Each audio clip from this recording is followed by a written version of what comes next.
Hi, everybody. Juleka here. You probably know me as the executive producer on this show, but I wanted to tell you something really cool. Last summer, we launched podcastingseriously.com. It's our very own online learning platform all about podcasting. So if you're curious, if you're already in podcasting, if you want to level up in podcasting, I invite you to come to one of our monthly seminars with some of the best folks in the business. They're on Saturday. They're about an hour and a half. They're really, really fun.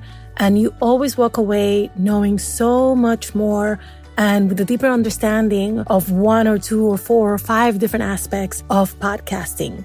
We also have early bird pricing if you buy the whole package. So definitely encourage you to take advantage of that. So go to podcastingseriously.com.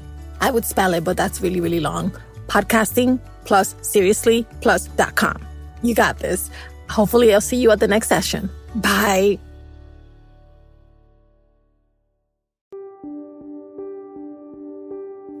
$70 million adults in the United States have a criminal record. I'm Mitzi Miller, and this is 70 Million, an open-source podcast about people and communities taking on the broken criminal justice system. This season, we'll chronicle how local jails compound the problem and what residents are doing about it. Here I am with the judges and attorneys and, police officers. You can have the most beautiful resume, and they're still going to label you as a felon. And I wanted to be able to dig in, roll up my sleeves, and figure out what could be done about this issue. You're not letting us be human. You're not letting us just be regular girls. For 20 years, all I heard was shut up inmate. And now all of a sudden, I have a voice. The headlines. The attack on Iraq has begun. U.S. forces fired cruise missiles. Afghanistan is pounded with bombs and missiles from the air and sea. We are supported by the collective will. The attack in the same province where the U.S. dropped its most powerful... If you were an American soldier deployed in a recent war, these weren't just headlines. This was your reality.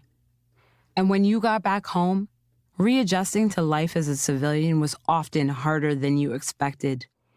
In the military, you'd been trained to see everyone in a crowd as the potential enemy. This hypervigilance can be hard to turn off once you're back in the States. You survived, but many of your friends didn't. Their memories haunt you, especially on the anniversaries of their deaths. And that's when you might become angry, or when you self-medicate, and when you might find yourself breaking the law. Currently in the U.S., there are 700,000 veterans in the criminal justice system, cycling in and out of jail, often dealing with charges related to trauma, substance abuse, and addiction. Some eventually find themselves homeless and on the streets. There's a national movement underway to try and change these numbers. It's an alternative court program, which sends veterans to therapy and rehab rather than jail. Today, we're going to Boston to meet a young veteran who's on this path and the team that's standing behind him. Reporter Heidi Shin has our story. You're just gonna feel the blast, but it's kind of like like that. It's real quick. Kind of like, we didn't spit on your microphone, but... Ron is full of war stories. By the way, we're calling him Ron here to preserve his privacy. I asked him to tell me about the time he got the Purple Heart. He was an Army Ranger, leading a group of men in Iraq. One day, they're on a rooftop doing surveillance when an RPG, that's a rocket-propelled grenade, explodes nearby. Right away, he sees that one of his men has been injured. And I saw a hole in his neck that you could put your fist in. Yeah, and he didn't know. At this point, I don't know how close to any major arteries this thing is. I jack his heart rate up by scaring him. He's going to lose a lot more blood a lot more quickly. So as calmly as I could, without letting him know that he was as messed up as he was, I says to him, I says, McCarthy, you done a good job up there. Roll off and take up some security, and we're going to get you replaced. That's when another guy in the squad notices what's happened. And he goes, "Goo! Bro, you got a hole in your neck." And naturally, he's like, starts freaking out. And like, here comes the blood. His heart starts pumping a little faster and the blood and everything. And I just, medic! Cat's out of the bag. Medic! I'm screaming for this guy. And next thing you know, we're taking fire again. And that's when one of the men notices Ron's leg. He says, Sarge, you're bleeding really bad. Ron's left leg was soaked in blood. He was injured pretty seriously, but he hadn't noticed. They put both the guys on a medical helicopter and fly them out to Kandahar base. The good news is, both survived. So this story ended well, but not all of Ron's stories do. There are the ones he doesn't want to retell. He's seen friends die and had to move their bodies. Nothing comes close to the anguish you feel inside, for having, to witness that or whatever. But there's nothing you could do about it at that point in time. And you're told to save the grief for when you get home. Kind of put it in your kit bag for later. Don't forget about the person, but now's not the time to remember them. He was deployed 4 times to Afghanistan and Iraq over the course of 14 years. They saw his potential, and he rose rank quickly. He won lots of awards, Bronze Stars, the Purple Heart, but each time he came home, he was a little bit different. It's going to be a challenge the rest of my life because, I have issues that I deal with related to the military, and it's always going to be a challenge to be the happiest person I can be. He remembers the day he was discharged. He was in his 30s and had no idea what would come next. But he felt so free, cruising up the highway, driving for days from Georgia back to Boston alone. Driving and thinking, that's when he realized. I really had no idea where I was going. I hadn't actually went and interviewed for an apartment or anything, but I really didn't have a solid plan.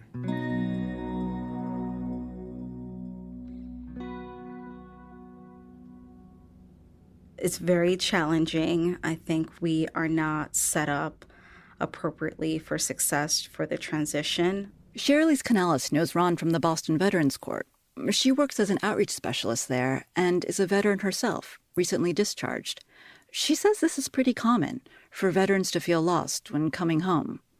You go from having everything provided for you, your housing, your clothes. We have our own banks, we have our own barbershop. Everything is on the base, the nail salon, everything. Your entire life is on the military base, and for many, it's the only life you've known since you were 18. So when you get out of that, you kind of get lost. In the civilian world, the rules are different. You're allowed to wear your hair down, put your hands in your pockets, even keep yourself dry in the rain. She remembers waiting for the bus on a recent rainy day when a stranger asked where her umbrella was. I automatically said I'm not authorized to use an umbrella. And you said, I'm not authorized? I'm not authorized. And they looked at me very strange. Your brain is so structured to do something for so long that you forget just the small things like that. It's Shirley's job to help veterans navigate this new world, to get back to school, access benefits, or find jobs.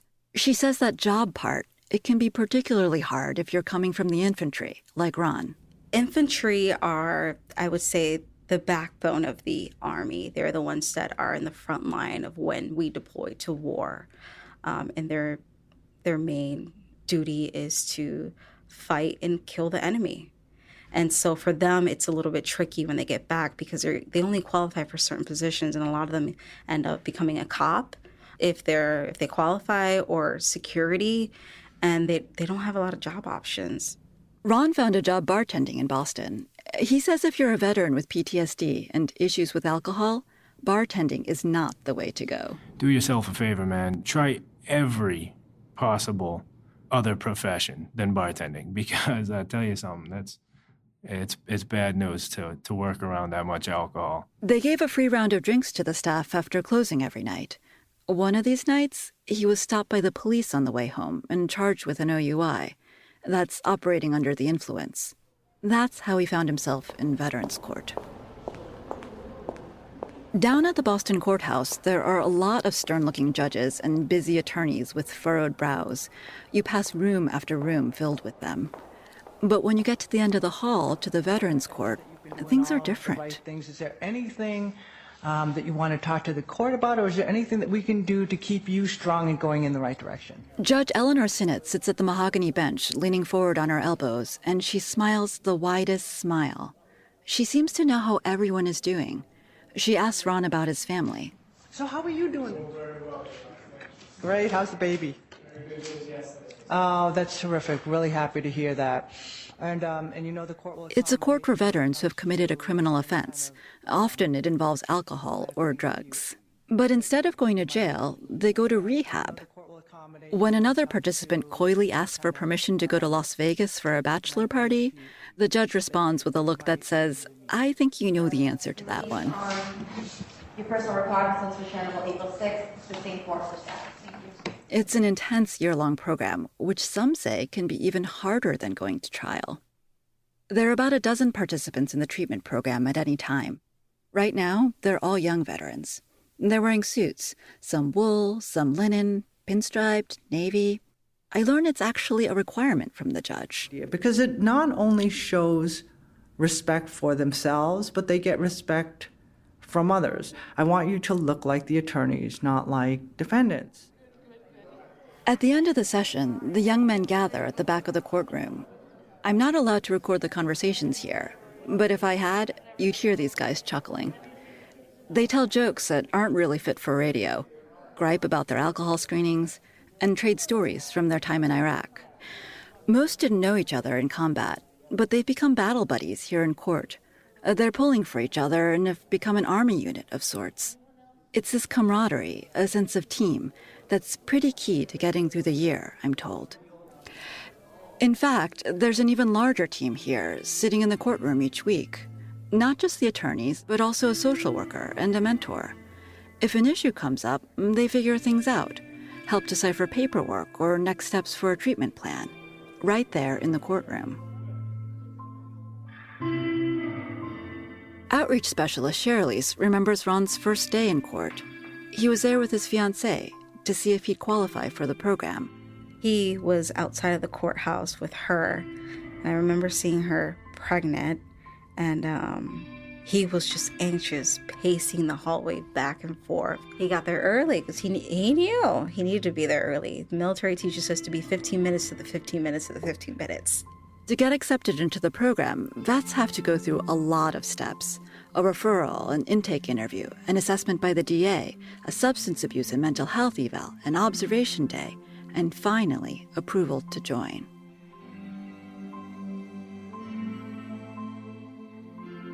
Ron was accepted, but some of the court's treatment team worried it'd be too intense for him. The weekly court appearances, the treatment programs, the counseling and community service, it can feel like a full-time job. And Ron had just enrolled in school with a full course load at a local college, and he and his fiancée were about to have a baby. That's a lot of life stresses.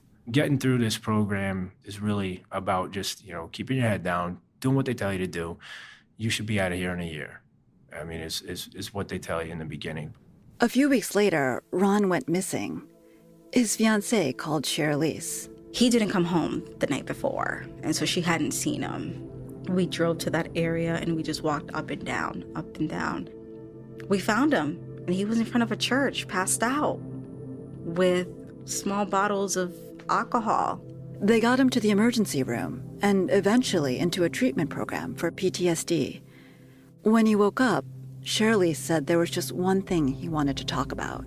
He was disappointed in himself, upset that he disappointed the treatment court. I told him, don't worry about that. Like, everybody goes through this. We want you to know that we're here to support you every step of the way. Cherilise still believed he could do it. And I had to keep reminding him, no, do you remember what you did in the military? You were a staff sergeant in the Army taking care of soldiers for 12 years. You were leading people. Don't forget that. Don't minimize what you did in the service. She saw Ron as resilient, as a survivor, and she wished he would see himself that way, too. Relapse is part of recovery, and it's acceptable if you own it. Don Purrington oversees the mentors in Veterans Court. They're called the court's secret sauce. Let's be honest, Don says. It can be hard to tell the truth in court every week. You don't want to let anyone down, the judge or the other participants. So you'll always say you're doing well at court. I'm like, really? Come on. Like, you expect me to believe that? In reality, you're not always doing well. Sometimes you'll want to reach for a drink, and that's when you'll call your mentor. My mentor's going to say, hey, you can go do that, but where is it going to get you? They're going to help talk you through it and say, why don't I meet you for a coffee instead?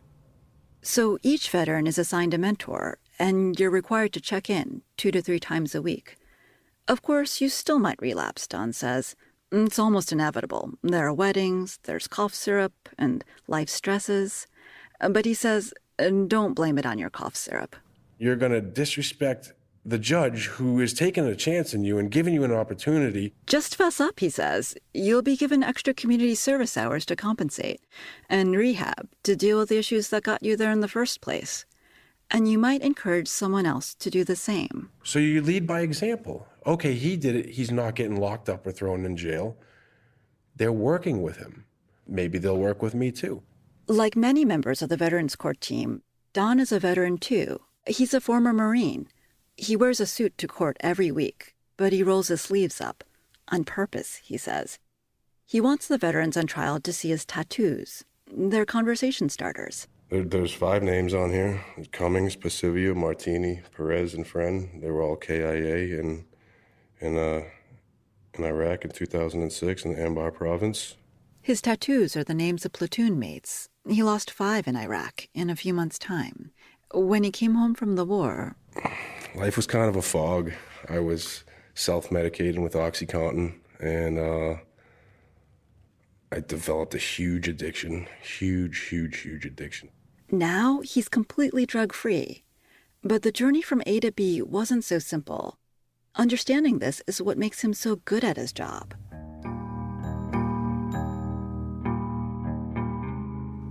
I try to show them, like, hey, you know what, I've been down and out, but that's a part of my life. That's a past part of my life. I'm not there anymore. In my life, I wouldn't trade it for anything now.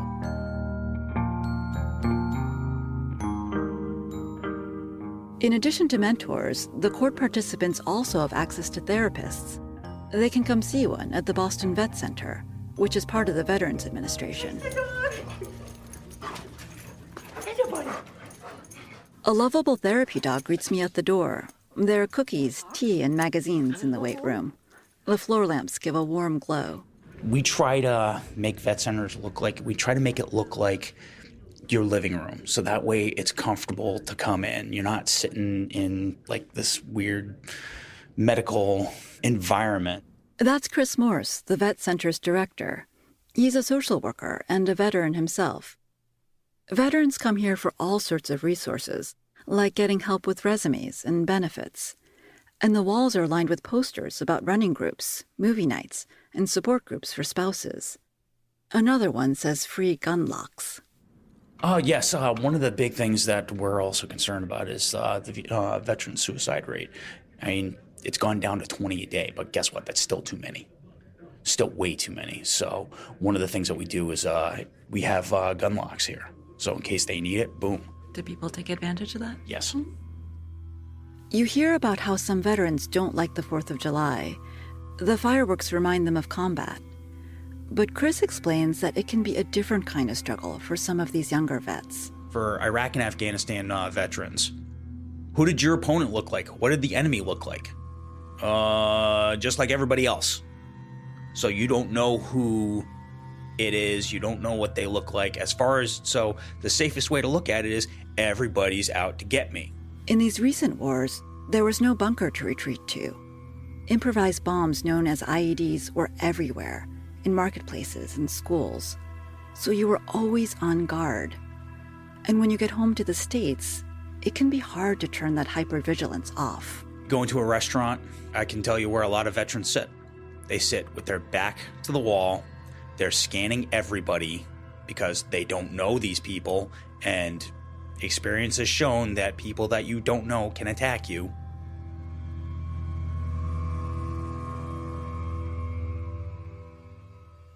When it comes to therapy, Chris has an arsenal of treatment techniques that combine his military experience with his training as a therapist. Like my favorite, diaphragmatic breathing. Everybody, that's one of our staples, relaxation strategy. Military folks already know it. It's the fundamentals of rifle marksmanship. Recovery doesn't happen overnight, though, he says. It's an ongoing process.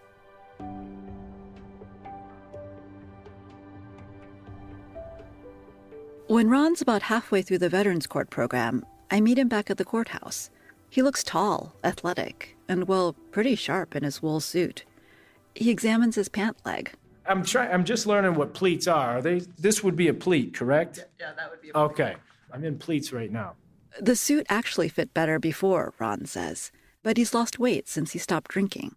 He's also finished an intensive 30-day Ptsd treatment program. With an amazing doctor and a pretty awesome treatment team there. It was like going to work. You were there every day from 9 in the morning until 2:30, 3 o'clock in the afternoon. Ron says he's grateful for the treatment court, in part because he knows about the alternative. He knew people growing up who had struggled with anger and alcohol, but they had ended up spending time behind bars. Well, you check the block, yeah, I'm a convicted felon. Good luck. Good luck to you. There isn't much available for you anymore. If you have rent to pay and a family to feed, what are you going to do when you have to make money but you don't have any opportunity? Sometimes what I did for money was exactly what got me in jail, But I know that at the end of the week, I'm going to be able to afford to put groceries, in the pantry or whatever if I go out and do some of these things. He sees it as an issue of social class, having options, that is. And it starts early in life. Ron had been in and out of foster care, and when he turned 18, the recruiter showed up in his neighborhood. Uncle Sam tells everybody about the military, especially guys that age, you know what I mean? At least in my class of people. They came with an offer that was hard to refuse. All this money going on for college. I think when I signed up, they were offering a $20,000 enlistment bonus. So that right there is, $20,000 for a kid who's never had more than $10 in his back pocket, is pretty enticing, correct? But he does see one way of changing things. Unless somehow or another you get the opportunities that, maybe happen for 1 out of 100,000 individuals that are born into that life, and you end up with a ticket to higher education somewhere. Thanks to education benefits for veterans, Ron did head back to school. He's taking a full course load at the local college, and he's getting straight A's. Probation officer Jerry Jerzyk sits to the right of the judge in the courtroom each week. I ask her what kinds of successes she's seen in the treatment program. Does she know the court's recidivism rates, for example? That recidivism question just always cracks me up. Like, what's the recidivism rate? How many people reoffend? How many people, use substances again? Because I don't know. My definition of success is different, I guess, because success for me is based on the individual. Did they drink a drug today? No, then that's a success. So I don't know how you can put that in a pie chart or a graph or a bar graph. Or if someone's been on rocky terms with their family. Like a veteran that gets to spend a great day on a picnic with his family at the Charles River. That's a success. Sometimes it's about moving the needle in someone's life by just a little bit, or maintaining status quo. Still, some argue that treatment courts are a free pass, a card to get out of jail. Prosecutor Tony Rizzo would disagree. I catch him in the courtroom. Tony explains that if a veteran commits a crime, my job is to not only make sure that they're receiving the appropriate treatment here, but I'm also responsible as a prosecutor for the safety of community and making sure that that doesn't happen again. It's the prosecutor's job to make sure the veterans who would be a quote-unquote danger to society don't qualify for the program and are dealt the consequences. And as a former Marine, Tony Rizzo says he can spot a fraudulent application to the court. He knows all the military terms. So if someone fabricates a story to try and qualify for the court, he knows right away. That said, it's clear that the prosecutors here believe in rehabilitation. They talk passionately about giving veterans a chance at treatment.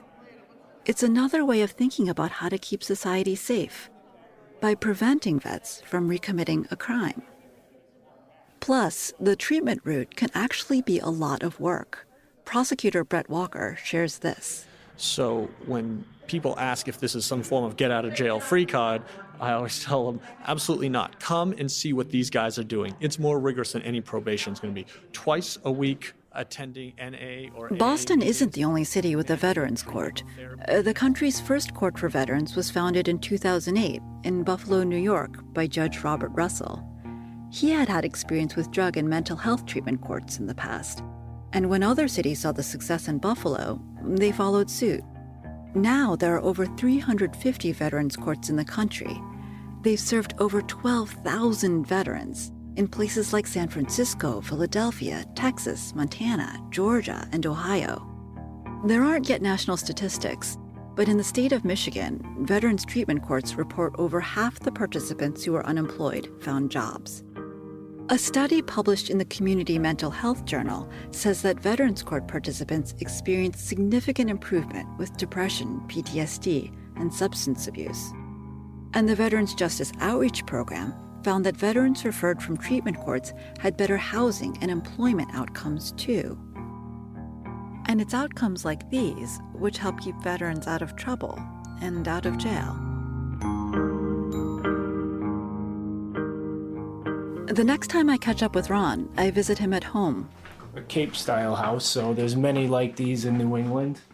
Oh yeah, that's what you call it, Cape style. Yeah, this is a Cape style. He's been in the treatment court for over 6 months, and he's a full-time dad by day and a full-time college student by night. He shows me his math textbook and a paper he wrote about Brexit. This was my final for English Composition 102. He's training to be an EMT and a firefighter, but Shirley's from the vet center thinks he'd make a great counselor. She doesn't want to see him encounter any more trauma and thinks he'd be great at helping others deal with their trauma. He has a few months left before he finishes the treatment program. These days, he's up at 6:30 in the morning for his alcohol test. This right here, you line your eyeballs up with it, you blow into the tube. And you've been clean. I've been clean. This thing helps make sure you stay clean, so. Then he's off to make breakfast for his family and a bottle for his baby boy, who was just born a few months ago. I ask if he'd ever send his son to the military. He says yes. I'm standing here right now today telling you that knowing what I know now and having been through what I went through in the military, I would do it all over again. And he says everything he's experienced in life has made him who he is. Still, he knows he's changed in irreversible ways. Maybe you didn't sign up as a 17, 18, 19-year-old kid knowing that the rest of your life was going to be affected by, your experiences in the military. But you certainly knew, especially in a time of war, that you were signing up for something serious and potentially life-changing. But you never know what those changes are going to be until you've lived through some of those things. But my family makes it easier to be the person that I want to be for myself and for them. For now, it's a beautiful day outside, and he's headed to the zoo with his little boy. He checks to see the diaper bag is packed with a sun hat and enough snacks. As he loads their things into the car, I notice the bracelets on his arm, one for each of the men he lost in his platoon, and a license plate with a Purple Heart to honor this veteran who's resilient and who's survived.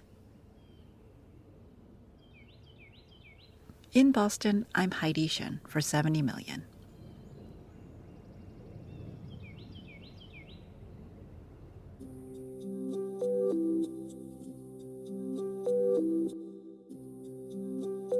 Thanks for listening. Now we want to hear from you. Have you, a friend, or a loved one experienced the impact of jails? Are you active in local reform? Can we help you recognize someone in your community who's been an agent of change? Email us at hello@70millionpod.com or call us at 202-670-4912. For more information, visit 70millionpod.com. We're an open source podcast, so we invite you to use our episodes, transcripts, syllabi, and resource guides in your classrooms, organizations, and anywhere they might be useful. You may rebroadcast parts of or entire episodes without permission. Just please drop us a line so we can keep track. $70 million is made possible by a grant from the Safety and Justice Challenge at the John D. and Catherine T. MacArthur Foundation. The podcast is a production of Lantigua, Williams & Co. It's edited by Jen Xian and mixed by Luis Gill. Our associate producer is Olawakemi Alade Sui. Our marketing specialist is Kate Croshow. Our resource guide writer is Amy Alexander. Special thanks to Paula Mardo for production assistance. Juleka Lantigua Williams is the creator and executive producer. I'm Mitzi Miller.